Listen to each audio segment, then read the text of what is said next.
Wow, that 10 minutes goes fast. It does. Okay, so we're back. Terrie, mom, was just talking about taking your power back. Yes. I mean, when you speak your truth, and it takes a lot of courage to do that. And even in small doses, right? The word that I would use is power, because you're sort of taking your power back. You feel empowered. You're honoring yourself, and you're not dissing yourself and just going through the motions and doing what other people expect you to do. So I mean, that would be the word I would use, along with that beautiful description that you gave of how you feel like after you've taken that step, those moments and spots of brilliance, right? It's incredible. And the more you do it, the easier it gets, actually. And then you're just a muscle.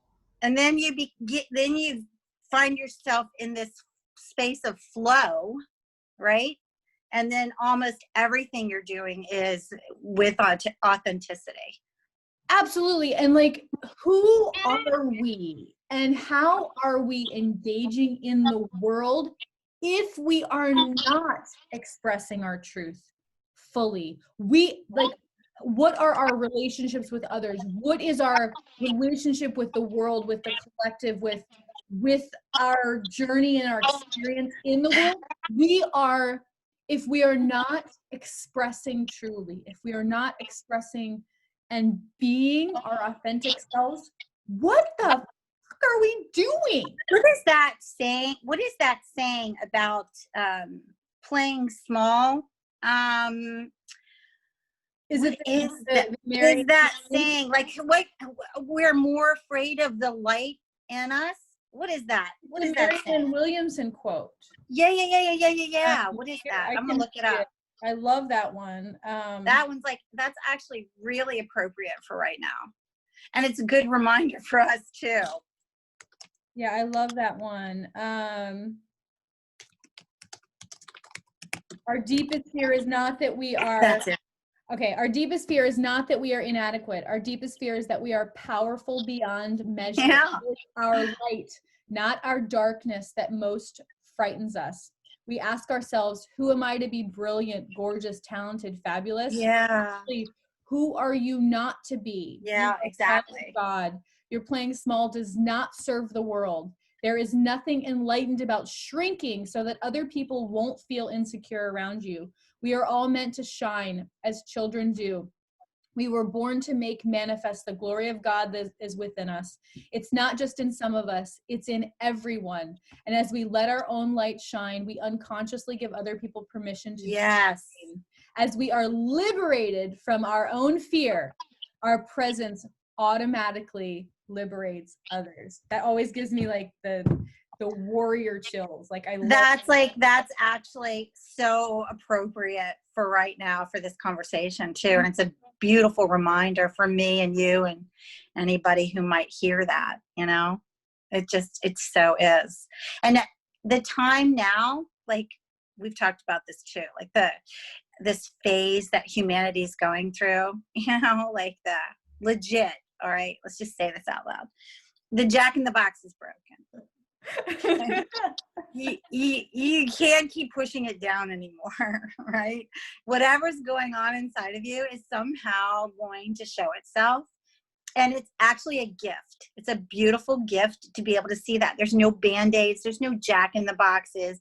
You can't throw a Frisbee anymore. They've been set on fire. It's a boomerang. So it's going to come back. It's going to legit come back to you. Set on fire. Mine too. Like, you know? Oh yeah. Gone. I get it. Gone. No more shopping. All that drama, all the shit, all the inauthenticity. You can't shove it anymore. No, it's over.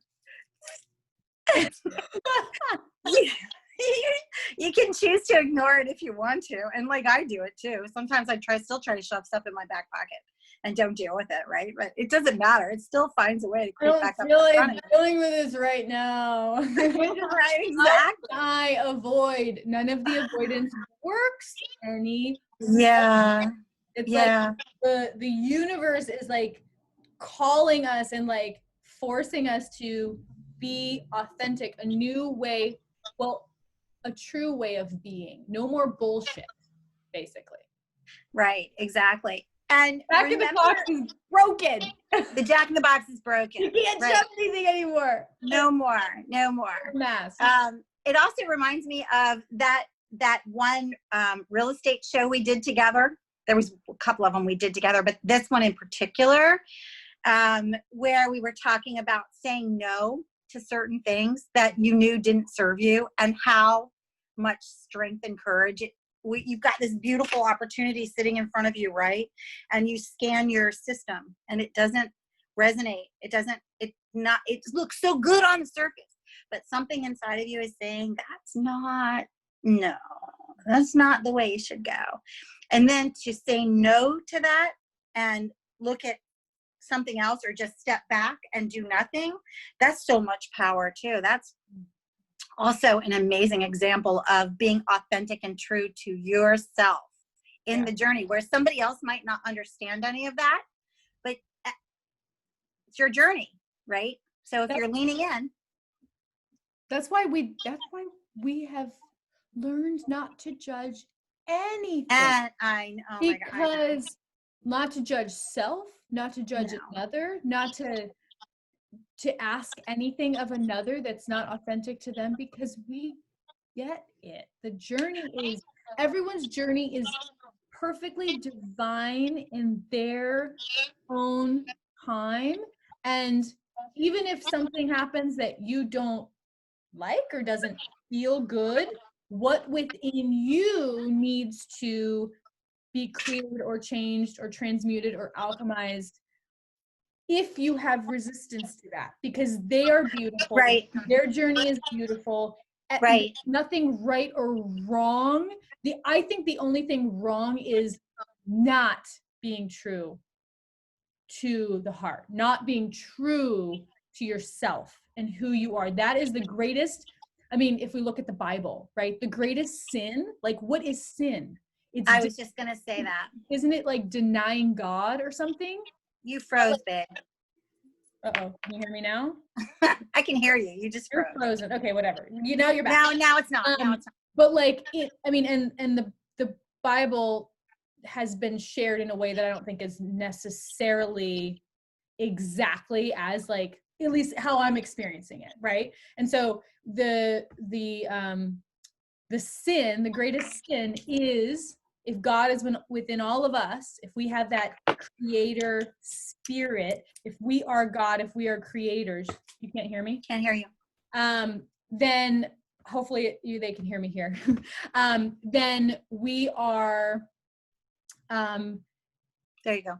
Then if we are God, if we are creator God within us, and we deny that truth within us, that is the only thing that is a sin, or that is wrong, because the journey is perfect and we're all in perfect harmony with everyone else's journey and being mirrors for each other also. I mean, I missed a few minutes of that, but I caught most of it. So, I mean, I don't know. The gist of what I'm saying. Absolutely. And then what you bring up is the flip side of the coin, right? So you in a specific situation and you choose not to be authentic and honor you.